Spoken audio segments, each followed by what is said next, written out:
Welcome everyone today. We'd like to thank you so much for coming to our second part of our series on credit scoring and data innovation, enabling a marketplace for agriculture finance, presented by Lucas Simons. We're so pleased to present this webinar with the SME Finance Forum as well, and we'd like to thank everyone for joining us. A little bit about Lucas. Lucas is the founder and CEO of 3 companies committed and leading in sustainable market transformation, including New Foresight Consultancy, Explorement, and SCOPEinsight, an agriculture assessment agency that aims to enable access to finance, inputs, markets, and other services for producer organizations to structurally bridge the agri-finance gap in emerging economies. In 2011, Simons was honored as Young Global Leader by the World Economic Forum for his commitment and accomplishments in the field of sustainable trade, agriculture, and rural development. In 2013, he became the second Dutch Ashoka Fellow for his pioneering role as a social entrepreneur and change maker. He started his career as a consultant at KPMG Sustainability, followed by a position at TNO Strategy, Technology, and Policy. From 2002 to 2008, he was director of UTZ Certified and responsible for setting up the coffee, cocoa, and tea certification programs and traceability programs. Simon holds an MSc in Environmental Hygiene and an MBA with merit from the graduate school, TS Nimbus Graduate School of Management. And at this point in time, I will go ahead and turn over the presentation to Lucas. Thank you very much, Jessica. Good morning, everybody. This is Lucas Simons. I'm here dialing in or calling in from the Netherlands. Thank you so much for your attention, for your interest in SCOPEinsight. We are a social enterprise. We exist this year 5 years, and we are dedicated to change agriculture and make the sector more professional and enable the market to allow for more agricultural finance. I'll be presenting the concept to you today, and I'm looking forward to your questions and discussions later. And thank you very much, Jessica, for that kind introduction. So no need for me to tell a little bit more about myself. For today, I would like to go through the following topics quickly about the need for more information in the agricultural finance space. We think that information is key to unlock this market. Then a little bit about the SCOPE methodology, scoring organizational performance. That's what SCOPE stands for. We have developed quite a unique way to assess farmers and farm organizations, and with that information we think we are able to transform markets eventually. Later, a little bit about our practical implementation at the moment. Where are we doing it? What comes out of these assessments? What's the value of these assessments? And then what are we currently doing in terms of our portfolio. And again, looking forward to your discussion at the end of this presentation. A little bit about SCOPEinsight. So scoring organization performance, we give insight in this. The idea is started about 7 years ago when I was still working for UTZ. UTZ is the largest certification program for sustainable coffee, cocoa, and a little bit in tea.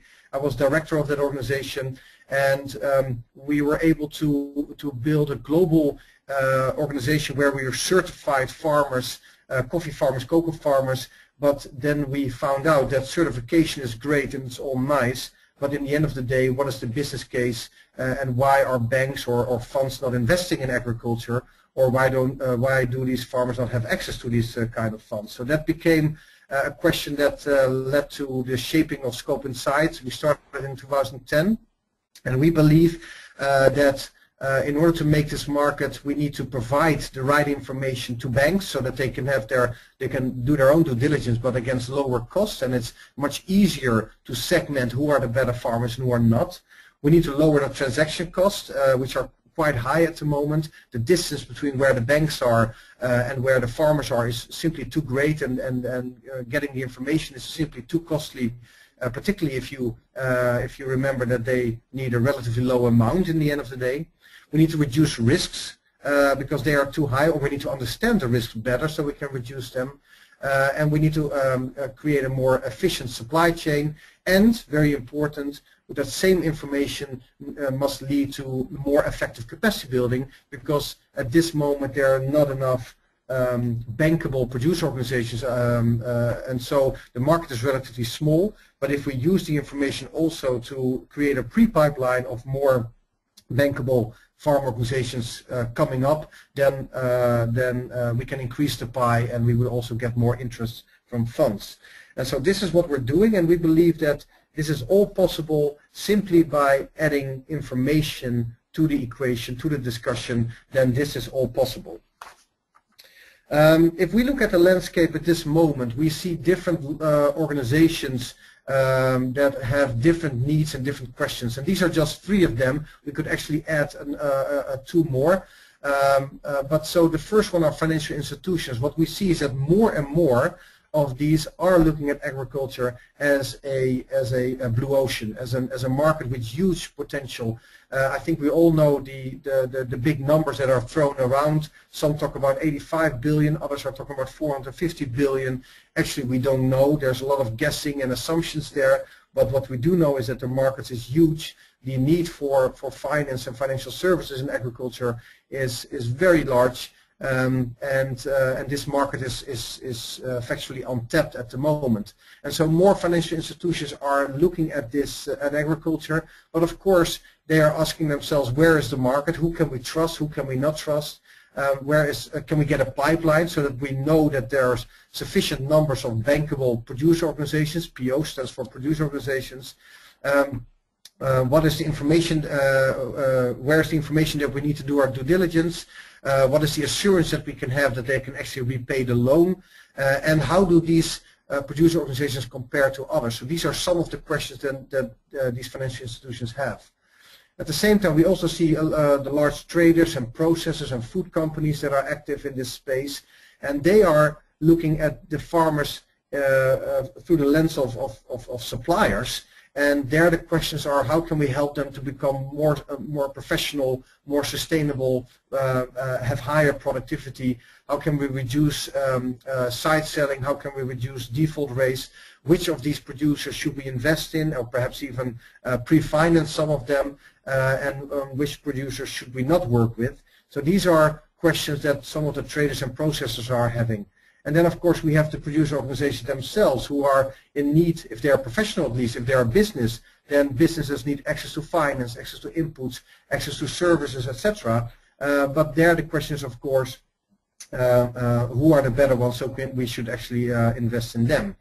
You could also look at NGOs. A lot of money is being spent on capacity building of NGOs, and we also know that that is in a completely fragmented market where a lot of NGOs are doing their own thing. Very often driven by social agendas, not necessarily business agendas, and they're all claiming success, they're all claiming impacts, but the truth of the matter is, which is also coming out of our assessments, that very few of them, perhaps none of them, are delivering bankable businesses at the end of their capacity building cycle, which banks and service providers can with some ease say, I want to do business with you. So the NGOs are more and more looking at, okay, what is that business agenda? How can we help cooperatives, for example, to become really a better business? What is my exit point so I can deliver them to the market? How do I segment? Governments have the same kind of questions. We see a lot of governments in Africa, for example, looking at agriculture through the lens of food security agenda and sustainability agenda. And rural development, and they have the question, should we help everybody, or can we segment who are the better ones, which we can help with training and extension services, but also we can link to funds.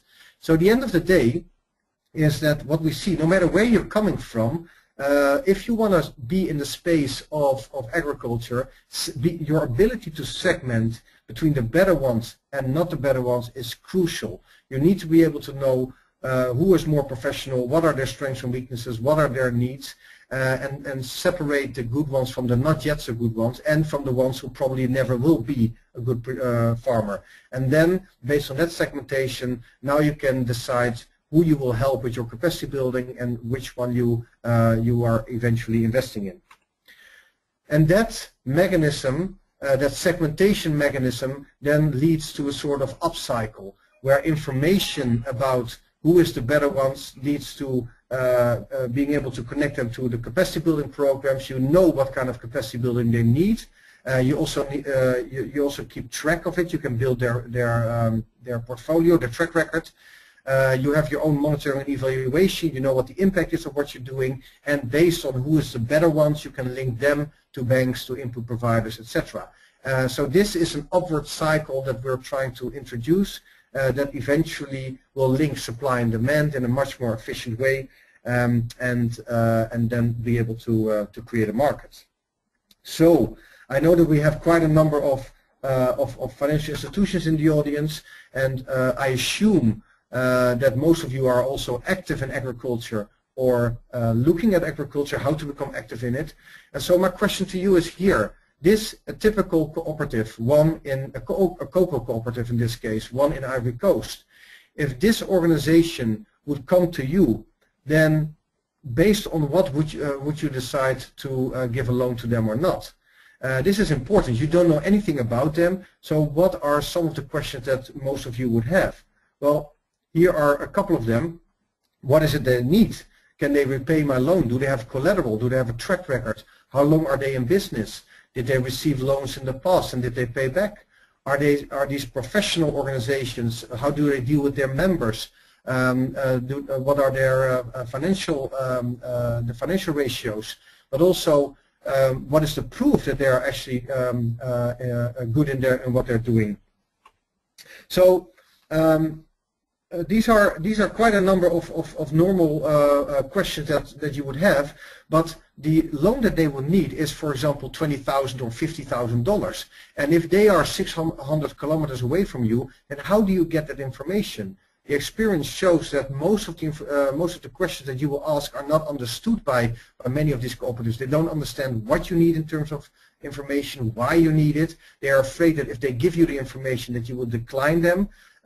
And the other way around, I would argue that most of the banks would not understand, if they receive information from this cooperative, how to interpret that information in the right way, to understand what are the risks that this cooperative is facing and what you should be looking for to understand if this is actually a professional organization. And this, I would argue, is where rating comes in, rating of farmer organizations, and this is what SCOPEinsight does. But before we go there, back to you, Jessica, for a poll question. Great. Thank you so much. If you could move to the next slide, Lucas, and then we can look at the poll. Perfect. So we want to find out a little bit about our organizations. I know we have some financial institutions, and then we have some non-financial institutions as well, but we want to know if you are investing in agriculture sectors, which of these sectors are you investing in? So cash crops, horticulture, dairy, livestock, forestry, or another. So we'll take just about 1 minute here, and if you can go ahead and type in, and I think you can type in more than one as well. So go ahead and select all that apply, and we'll take just about 20 more seconds here to see what people are investing in, and hopefully Lucas can give us a little bit of insight then and base this discussion based on your responses here.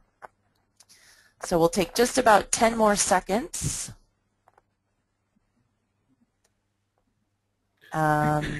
Just about 5 more seconds here to see what people are investing in, and we will go ahead and close the poll. And so what we're seeing is 60% of the participants are investing in dairy and livestock, 50% are investing in cash crops, 28% in horticulture, 11% in forestry, and then another person responded in the chat box and that they were doing several of the above, and including all of them except for forestry. So a good variety of answers, Lucas, and back to you. Thank you very much. That's very interesting to hear, and it's also quite in line with what we're seeing. A lot of people are looking at dairy or the cash crops. Dairy is a very interesting one because it gives almost daily return, a daily cash flow for the farmers or for the organization. So it's also a perishable product, and therefore it is a very almost integrated supply chain. Cash crops are, of course, an important one because, well, it's cash. Also, there's cash. There's a cash flow coming out of it, and it's usually for the export markets, and therefore there are large value chain players in many cases that you can partner with to lend in agriculture.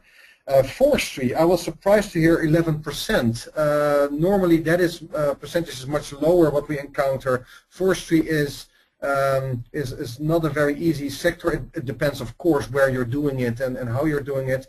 Well, this is a little bit bigger number that we hear normally. So all in all, I would say this is quite a good return from the poll, and pretty much in line with what we're seeing as well in our experience. Thank you very much for that.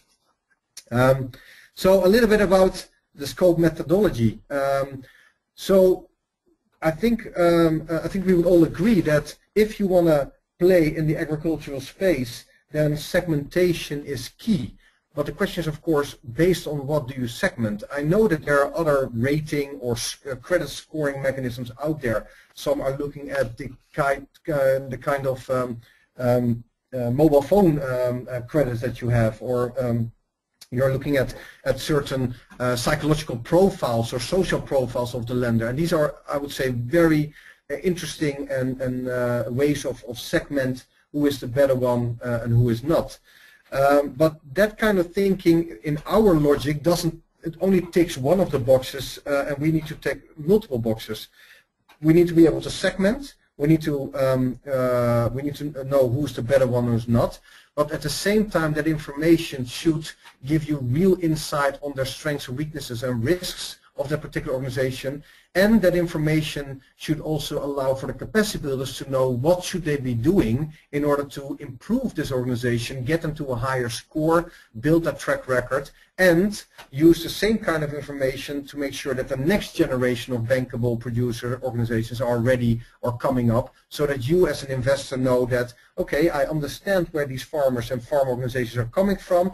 I know what kind of capacity building they have received, and I also know that that is done in a professional way, and I know that there's more coming. And so that makes a much more interesting market for financial institutions, I would say. And so we need to have a mechanism that works on both sides of the supply and demand curve, so to speak. And what is the key word here is professionalism. And so how professional is this particular organization? If you have a cooperative, how professional is this business? Because if you know how to assess that, what are the strengths and what are the success and fail factors of that organization, and can we score their ability to manage those fail factors and be successful, then we know how professional they are, but we also know where we can potentially help them to become better. And for that purpose, we designed this, what you see now, the SCOPE assessment. It is designed or it is built on 9 chapters. 4 of them are about internal management. 4 of them are a little bit outside, but directly influenced by the group. And the last one is the financial ratios. So if you take a quick look at it, the 4-1 internally, the first one on your right top is how is the organization managed. So this looks at the board and the management and the business planning and the business cycle and things like that. If you know anything about agriculture, then you know that this is your #1 fail factor. If it's not done right on that level, then chances are that this organization will default or will fail one way or another. The other one on your left top is the operations. This is about, do they know what to do in the field? Also, of course, the economic part of it, very important. Do they know how to get a harvest of the right quality, of good productivity? Do they treat diseases the right way, etc., etc.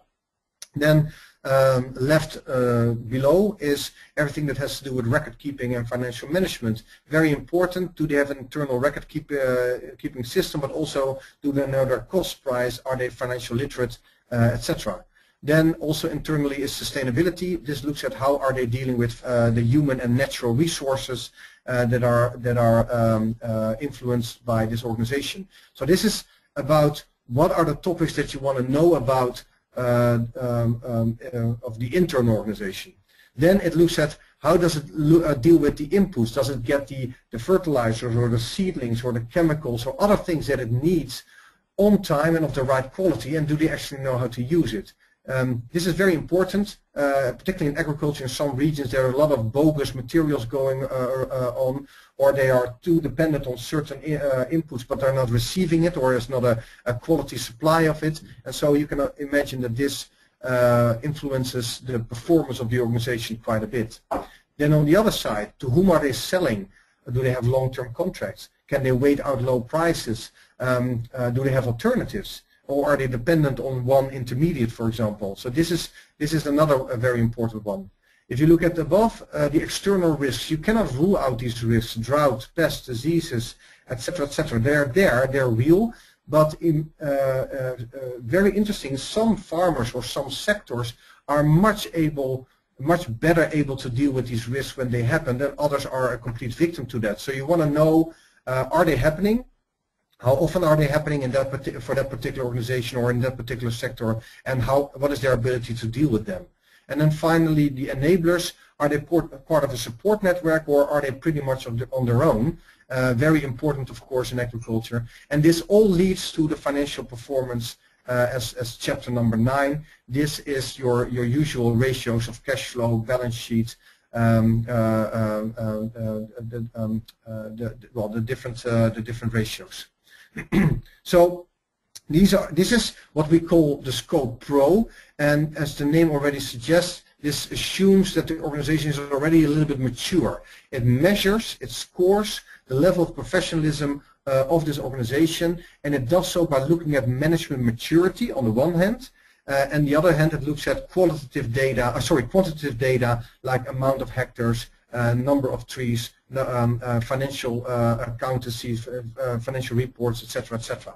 And so this is what the Pro is looking for, and it leads to several reports, and that is so one assessment gives you 2 reports. One is interesting for you as a financial institution. You can use all that information to do your own due diligence. It specifies very clearly on what the strengths and weaknesses are, the risks are. It does all kinds of calculations, and you know that somebody has checked it.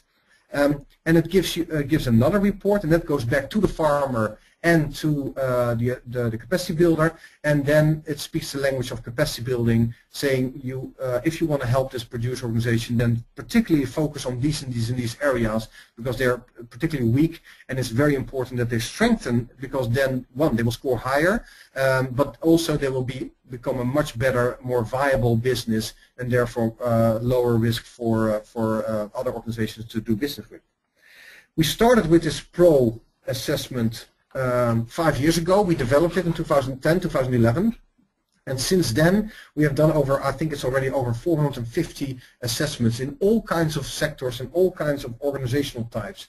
So it's quite a generic model, as you can imagine, and we have applied it in dairy, livestock, in all kinds of agriculture, in forestry, in aquaculture, and of course we need to tweak it a little bit when you go from tea to coffee to mangoes. But in essence it's a generic model. The Pro is usually done by third-party assessments. So we have a network of trained assessors, and they go to the farmer and they do this assessment, and this leads to these 2 reports. Since the beginning of this year, in cooperation with IFC, we have created Scope Basic. That is the same. It looks at the same kind of chapters that the Scope Pro is looking at, but it is a subset, and it asks a little bit the questions, a little less questions, and it asks them slightly different, because it assumes that the organization is less mature than the Pro. And so you can almost imagine between high school and prep school, the basic is you both do maths, but the one you're doing on the prep school is much simpler. And so this is the target group is here emerging groups. This usually is second-party assessment, and this means that no third-party person that we train is going to the field, but it can be done by TechnoServe, or it can be done by Cargill for that matter. And now we train TechnoServe and Cargill to do it themselves. This also means it's faster, it's way more efficient, but you can get the same kind of quality reports that come out of this assessment. And what we're working on now, also together with IFC and some large processors and traders in the industry, is to create what we call the Scope Essential. And this is working through mobile technology. And this is the idea here that we are scoring and evaluating the individual smallholder. And this is particularly interesting because if you look at a group, a cooperative, and you would do the Scope Basic, for example, now you have a lot of information that tells you something about the strengths and weaknesses of the group. But if you combine that with the information on the individual members of that group, now you have very interesting information. You can help the group to become better, but you also can segment between the better and the not so good individual members. And so if you want to lend out to farmers so that they can have inputs or that they can have working capital, etc., etc., you now know the risk profile of the group, and you can also say, I only want this money to go to farmers that score higher than a 3 and not to the individual farmers who score below a 3. So you can actually steer the money towards the better ones. This is a family of assessment tools that are all part of the same theory of assessments, these 9 chapters, and it allows us to assess almost every situation that there is. If you deal with pretty professional cooperatives or estates or outgrower schemes, then let's do a pro, because then you really know what their strengths and weaknesses are. You have very good data and you can work with them, or you can do your due diligence. If you know that they're emerging groups and you want to see how good they are and what the kind of capacity building they have, then do a Scope Basic, preferably with a Scope Essential, because now you also know who are the better individual farmers. And all of these tools will help you to build track records, to help them improve over time, and to segment the better ones from the not yet good ones and deal with the ones who have a better risk profile. And so here it is. This leads to a situation where on the one hand we have all kinds of producer organizations, could be all kinds of archetypes of organizations. We can have a mix of tools depending on what the situation is. That is fed into an IT system which does automatic reporting as soon as the information is uploaded. And you as a client, that could be a donor, a financial institution, a trader or a processor, an input supplier, an NGO, governments.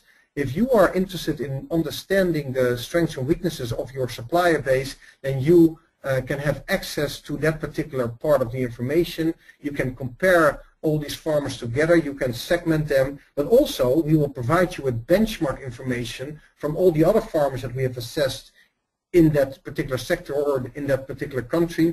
And so you can also compare if that particular organization that you're looking at, how that particular organization scores against peers. Very important. And now, and this is the exciting part, here you can see how relatively a simple trick like information can eventually change markets. And this is what we call the agribusiness market ecosystem approach, calling AMEA.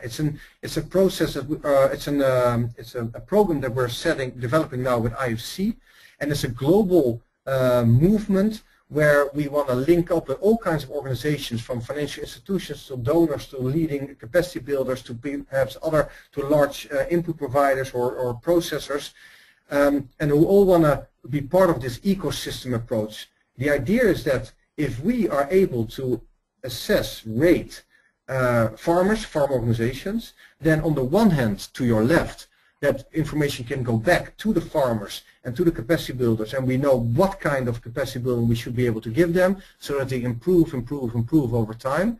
And at the other hand, we can create a pipeline of profiles who are scoring higher than a 3.5. That is usually our cutoff point. Don't go below a 3.5, but work with the ones who are higher than a 3.5, because they are in general the better ones. They are bankable, so to speak, according to many and according to our data.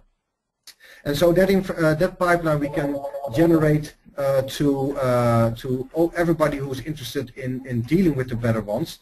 and help with them. And now we have two ecosystems coming together, supply and demand coming together in a much more efficient way, and this market can function. Okay, Jessica, back to you for the poll. Great. And so we'd like to take another poll question. And again, for those financial institutions that are investing in agriculture, we'd like to find out what are the main barriers your institution encounters when investing in agriculture. So please feel free to post your answers in the chat box or answer the poll directly, and you can select one. So is it lack of attractive investment opportunities? Is it high default rates? Is it the time-consuming and costly credit analysis processes, insufficient assessment tools, or lack of sufficient products and channels to serve this market? So we'll take about 20 more seconds. And so if you could answer one of these, and we'll take just about 15 more seconds here. And we're seeing a variety of answers come in, actually, Lucas, so not one overwhelming answer here. And if people are feeling like there's more than one answer, please do post that in the chat box for us, and I can share that information with Lucas as well. All right, and we can go ahead and close the poll. And we're seeing about 41% are responding that it's high default rates. That's their biggest barrier, and about 27% are saying insufficient assessment tools. And then 18% are saying the time-consuming and costly credit analysis process. 9% are saying lack of attractive investment opportunities, and about 5% are saying the lack of sufficient products and channels. All right. Well, thank you very much. Again, very interesting is that and I think this is important, an important lesson as well for everybody who is committed to this sector to shape this market. There are in general multiple reasons why this market is not functioning by itself. It's not just hey, if I have more attractive investment opportunities, things will work out fine, because then still you have in most of the cases very high transaction costs, or the information is not there, or you are not sure what the risk profiles are. And so it's usually, there are many reasons why this market is not functioning, and therefore the solution, and that's often what we have with clients or with donors, for example, or NGOs.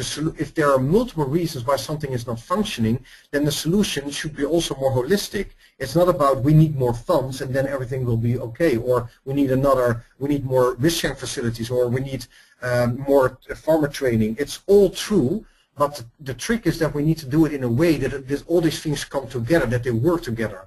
I too often have the feeling that we're trying to make fire where one with a match is in one corner, the one with the wood is in the other corner, and the one with the oxygen is in another room.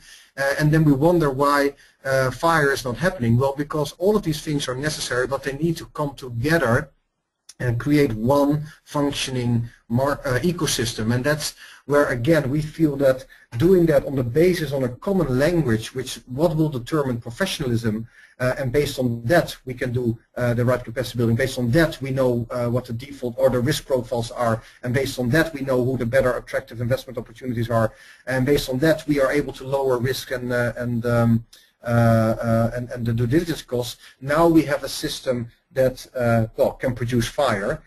So I'm not surprised with that it's a number of answers here. Thank you very much. All right, I think we're doing good on time. So practical implementation of the scope assessment. So what does it look like when we do these assessments? Well, so first of all, what are the benefits for you as an investor? We see here I would say traditional credit process within the organization, where you can identify several steps that you need to go through in order to decide if you are going to lend or not. And so what we feel is that by offering you standardized information about the risk profile of this particular producer organization, their level of professionalism, etc., we are able to reduce your selection and search costs, but also your due diligence costs, because everything is there.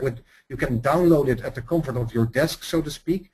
So your cost can be reduced by 60%, and in some cases we hear it's by 90%, because no longer you need to go through a lot of work. The information is there, or the other way around. If you have an interesting business case, then ask them to become rated and assessed, and you will have all the information at your disposal. And it is done in a way that that you can understand the risk profile and what you should be, what kind of questions you should be asking. And again, it's done in a way so that you know that the better capacity building is being offered to this farm organization. So you know they are not alone; they are actually improving. And so this is very important. And of course, we can help you in the monitoring of your credit. We have the assessors trained, and so if you want somebody to visit that farmer every now and again and ask tough questions, or check if the money is used in the right way, or if the same management is still in place, etc., then this is something we can do, and we know what kind of questions to ask because it's part of that same kind of due diligence. And so here is a real case of a client who has done 25 groups that they're working with. We've assessed them, and this is how the group scores on the 9 chapters. And so you see that there are some who are doing pretty good, and there are some who are not doing very good. And of course, per chapter the scores rise a little bit, but this is interesting to know how the group is doing, who are the better ones, who are not the better ones, where the median is, etc. Now, coming back to that particular cocoa cooperative which we introduced in the beginning, if you would know that this particular organization scores like this compared to its peers, now suddenly this cooperative is a very attractive one, because it's obviously scoring much better than its peers. And so we have all that information available for you. You now know that this one is actually doing pretty good. Now it's worthwhile to take a look at them, do your due diligence, and see if you can come to a deal. Of course, interestingly enough, if they would default, then their score would of course be lower, much lower the next time. And so there's also more reputation at stake here, and that's an additional incentive for the cooperative to also pay back. The other way around is also true. If they do pay back, then of course that will strengthen their track record as well. Now this is another chart. Here per organization you will know who is the better one, what their relative weaknesses are. And so if you know this, and after each of these figures there is detailed information on what is there and what is not there, and why they scored high or they scored low, you could also now say, you know what, I'm willing to work with you, I'm willing to give you the loan. However, I need you to work, for example, in your financial management system, because otherwise you're too risky for me. So please, let's make sure that you get help when it's appropriate, or that you show me, come back with a plan on how you improve that. And then the next assessment, half a year or a year later, hopefully will signal that this actually has improved, and you can now see the figures going up. As you also know now, as an NGO, for example, where you should not no longer really support them because they're doing pretty good. So focus your energy and your resources on the reds and perhaps the yellows, and less on the greens. We find that discussion, perhaps this is a surprise to you, but we find that discussion not always very easy with the NGOs, saying, okay, if this is the diagnostic of the PO, then please focus on their weak areas. The response in some cases is that the NGO will figure out what is best for the cooperative, and they have their own agenda in many cases. And so this is a tough sell in some cases, but we see now more and more cooperative capacity builders that are coming to us saying, okay, please explain your system and what we should be doing if, what is our response when we see that a cooperative is, for example, weak in financial management. Now we can work with the capacity builder to make sure that they actually have the tools available to do appropriate support on these weak areas, because that's not always the case. They are, what we see is that most of the NGOs are good in some of these elements, but certainly not in all of them, which explains also why the result is that there are not that many, despite the hundreds of millions of dollars that we're spending, that there are not that many bankable producers out there. All right, we're going to the next slide. So we are collecting all that information of all these producer organizations and all these different sectors in all these different countries, and of course that is very valuable market intelligence data.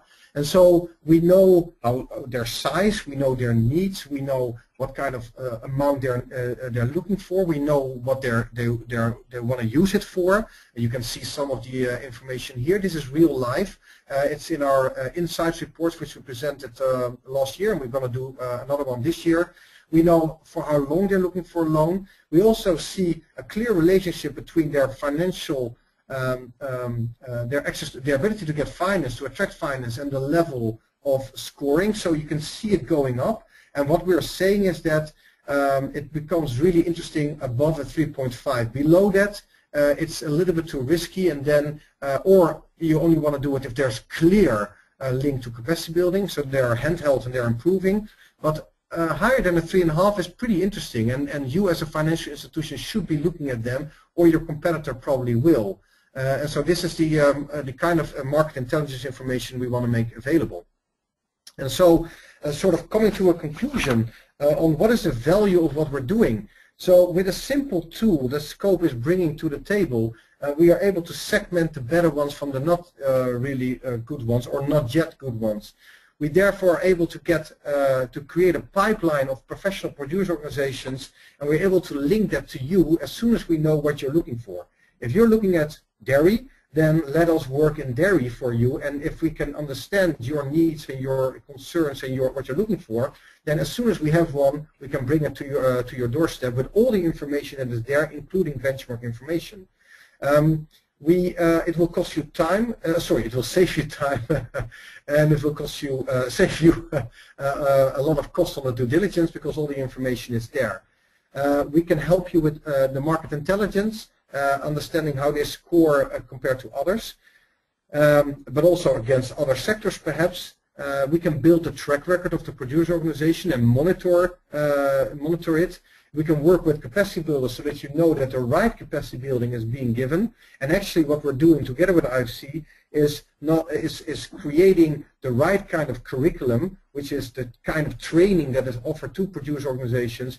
We are developing that with IFC so that NGOs, we can almost accredit the type of capacity builders that we need, so that if we know what their strengths and weaknesses are, that we also know that we can get them the right support given by the right party. And that will give you more comfort, because you know that this organization is being handheld and is improving over time, and we're working on the weak spots.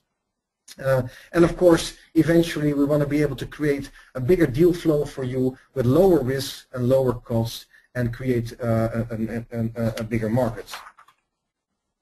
So this is not just a theory. It was an idea 5 years ago. In the meantime, this AMEA concept is work in progress, work in action.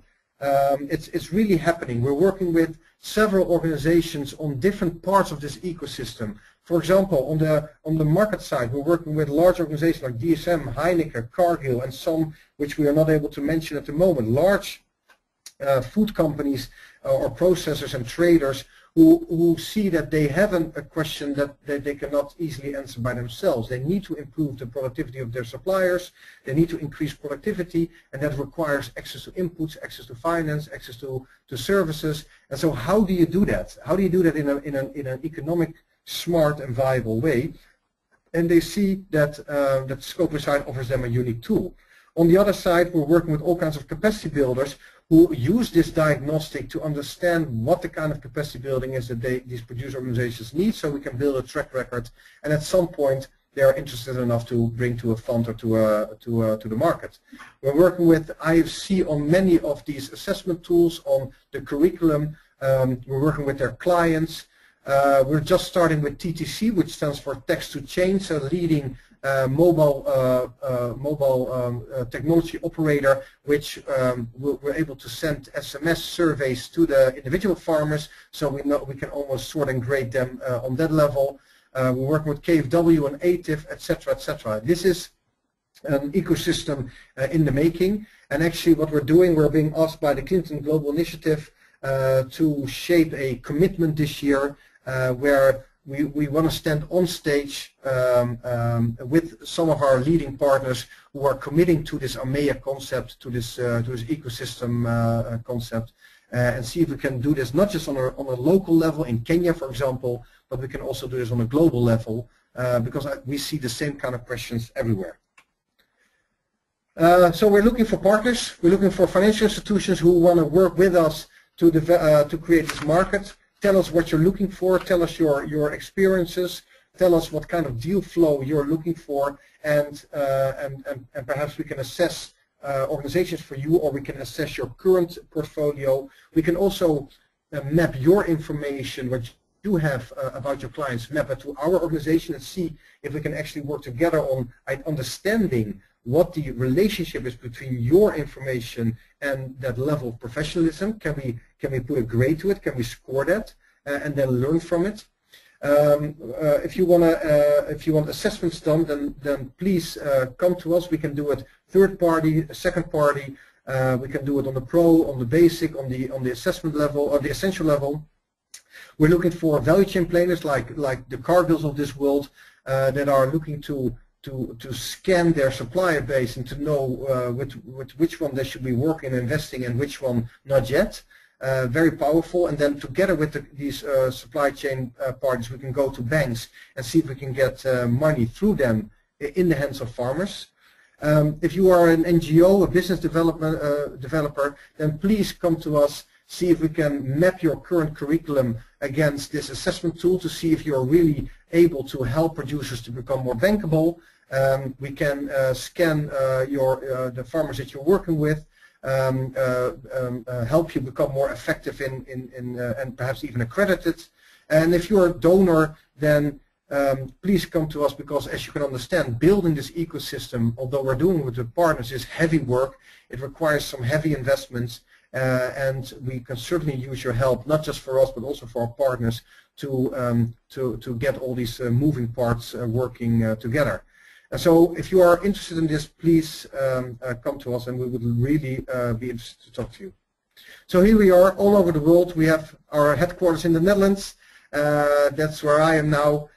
We are working. We have a strong hub in Kenya, where we have large programs, and from there we're trying to serve the regions.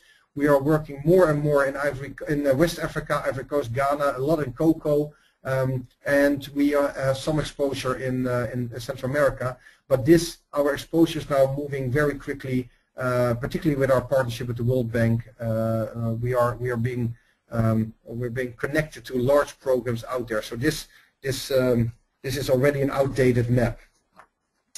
All right, that was so far my presentation, and I'm looking forward to your questions and remarks. Thank you very much, Jessica.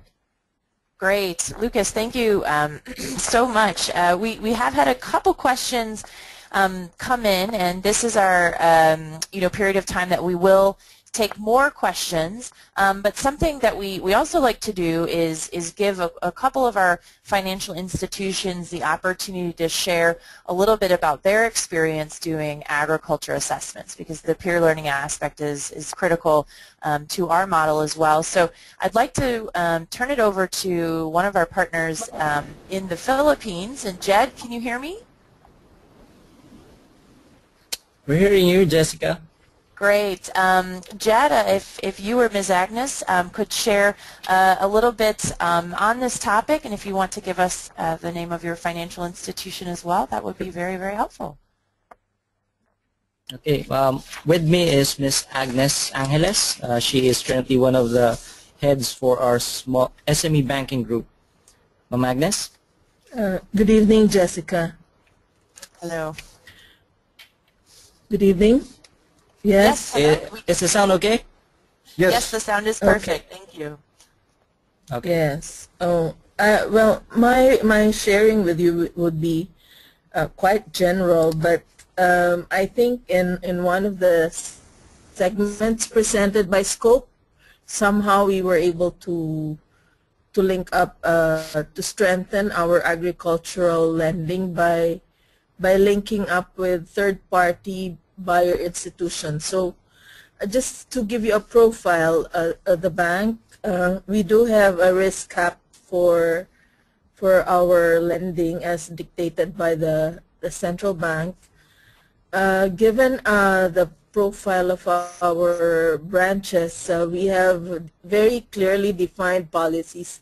We used to lend to primary farmers, I mean it's cash crops and some aquaculture, but given our experience, because of the many calamities that beset our country, we've decided to focus on the following: rice milling, egg production, poultry, livestock really, and hog growing.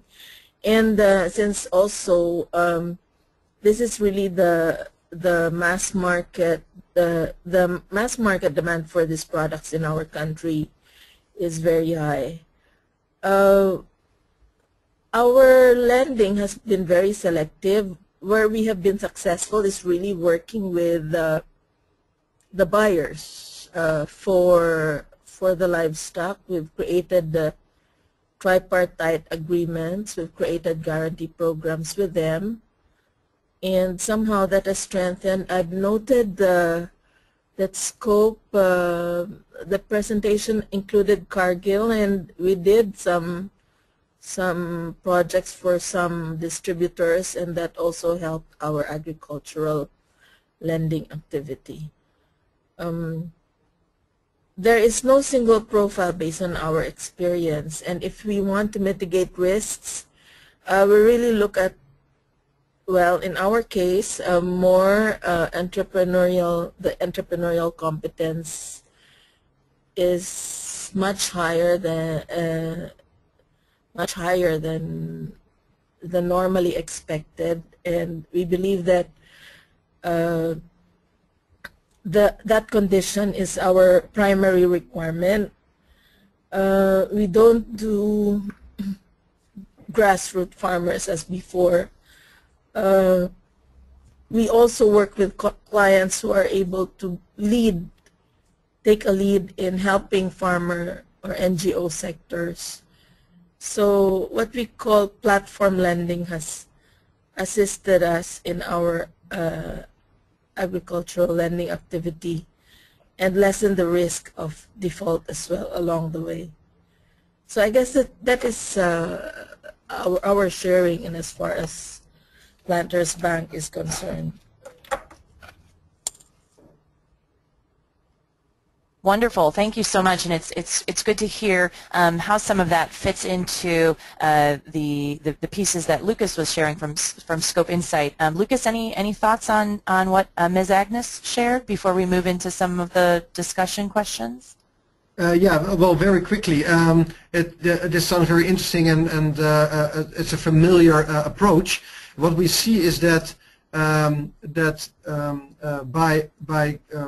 teaming up or partnering with some value chain players or buyers or even some NGOs, it helps if you can agree on a common language. So let's do an assessment, we understand the strengths and weaknesses. Now we also understand, so you can almost have an X-ray through the buyers, and you understand the risk profile of these suppliers, the suppliers of these buyers, and then you can now work together with more easier together with the buyer, saying, okay, let's use the loan for these particular organizations, but at the same time let's work with capacity builders so that we can help the other ones. And it's a common language that helps the facility, the way you're working currently already, becomes much more efficient because everybody understands and can understand what we're looking at and speaks the same language. It should be higher than a 3, or how do we get it to a 4, and things like that. That's our experience, is that could be very useful.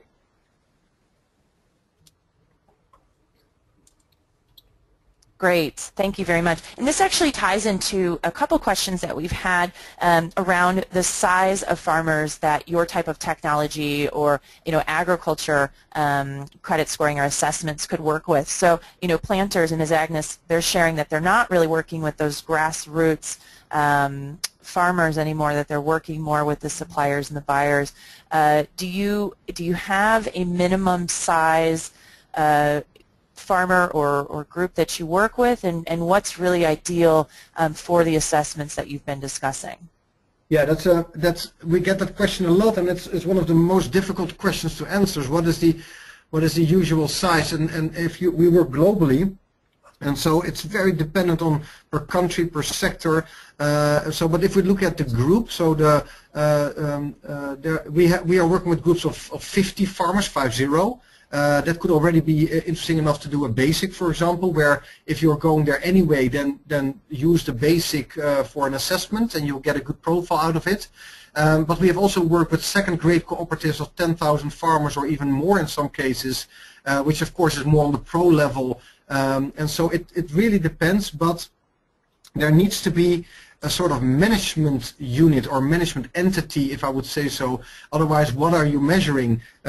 So the essentials for the individual farmer, but then it should be part of a group, and the group is then, I would say, from 50 farmers upwards. Otherwise, it can be done, but it is perhaps not very efficient to do so, which is another argument, I would say, for farmer aggregation and getting them organized on their way to more professionalism. Great, that's wonderful. We have an add-on question, and I've just unmuted. Gabrielle, can you hear me? Yes, I can. Can you hear me? Yes, Gabrielle, it's very clear. If you'd like to go ahead and ask your questions directly to Lucas. Yes, dear Lucas, I have not fully understood when you assess an organization, for instance, a cocoa cooperative. Does it allow you to lend to the organization, or do you lend to the individual farmers? Basically, who is responsible for the loan? And if one of the farmers do not, or some of the farmers of your organization do not repay for the loan, how do you deal with these problems? How do you solve it? And basically, what are the changes you are facing with your scope assessment tools? Okay, thank you very much, Gabrielle. May I ask which organization are you working for? I'm a consultant with IPC, International Project Consultant, and currently I'm working in Ghana for ProCredit. Okay, thank you. And yeah. All right. Okay, so we are assessing the farmer, let's say the cocoa cooperative or the cocoa group. And we could also assess the individual farmers using the different tools. We are not the ones distributing the loans. That will be a conflict of interest. It's not our business, but we can provide you with all the information on well their strengths and weaknesses from both the group and the individual farmer. So all the information for you to do your due diligence and the benchmark information on how this particular group scores compared to others is available. More in Ivory Coast, I have to say, than in Ghana, but okay, that's a matter of where we are currently working.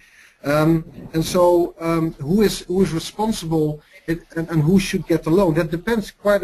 That depends. In some cases, we see the group, the cooperative, asking for a loan to buy to make certain investments. And so then the money goes to the cooperative. It's for a truck or I don't know, or other things, or to buy fertilizer for their members, etc. In other cases, it's the group. The money should go to the individual farmers, or again, in another case, it's where a large processor says, I'm not going to give them money, but I'm actually pre-financing the fertilizer for them. And so that's my way of actually giving a loan, and I would like to have that back. So therefore, the same question applies. How do I segment, and how do I know which are the better ones? So I cannot. There's not one answer there. It depends really on the situation. But in all cases, what we see is that having the information about who am I dealing with, how good are they, and what are their strengths and weaknesses is very helpful. Is that an answer to your question, Gabrielle?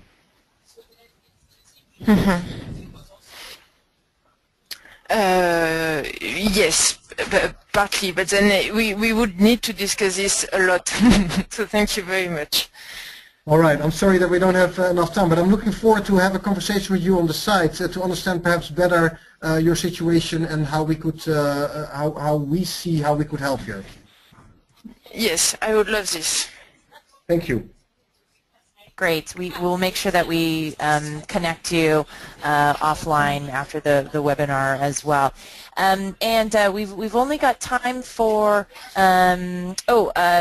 Gulnara, it looks like you have a question. I'm going to take you off mute and you can go ahead and ask directly. Gulnara, can you hear us? Yes, I can hear and I have a question. Yes, please go ahead. Can you hear me? Yes, you sound very clear. I have a question to Lucas. I am CEO of Baitashun Bank from Kyrgyzstan. It's transformed from microfinance institution 3 years ago. And we actually working with agriculture sector since inception, more than 15 years. And I think this SCOPEinsight assessment tool, I think it's very interesting in order to for instance, in our bank to change our strategy, because market is competitive, and even we have we provide access to finance to farmers, to individuals, for big cooperatives, smaller one. But in order to be competitive, we actually think that we should not only provide just only loan, but we also want to be a platform for exchanging experience, and I think this instrument might be a good steps to do to create this platform. And I have a question to Lucas: if this instrument will be created or developed for the institution, for the bank, and you will need certainly some market information in order to create benchmark, right? And how usually you do it? For instance, in Baitashun we have our own data that we can provide, and when you will build this score system for institution, it will be based on only institutional data or from market as well. Right. Thank you very much. So first of all, thank you for that remark about what you just said. Is what kind of relationship do you want to have with the producer? Is it just we provide loans, or can you do more? And that is something we see now a lot. We are working in several countries now where different organizations around the bank, even different value chains are coming together. Say, well, if we would. We all face the same kind of dilemmas. We all face the same questions and concerns. And so, would it be helpful if we actually use these tools for a common language so that we can address the issues together, make the market function more efficient, but also to have an additional service to add, so you can become more competitive. So it's that platform function, if you will, where you can work with other organizations to and create more value and be more of a solution provider than just here is a loan. That is something that we hear more often. And to your other question, the benchmark information. Well, the easy benchmark is the more assessments we are doing, the more we can compare that particular farmer against the other farmers. And so that's the example that I've showed in this presentation. But the next step is, and we can build that as well on your current databases. That's another one. So that we're actually very interested in doing that, in working together with a number of financial institutions to see how can we draw lessons from your information if we compare to our information. How would these farmers have scored if we would have assessed them according to our methodology, and we can learn from that. That's one. The public data is an area that we're looking in with IFC on how to create the benchmark information also on other data that is relevant for a particular sector or a particular country.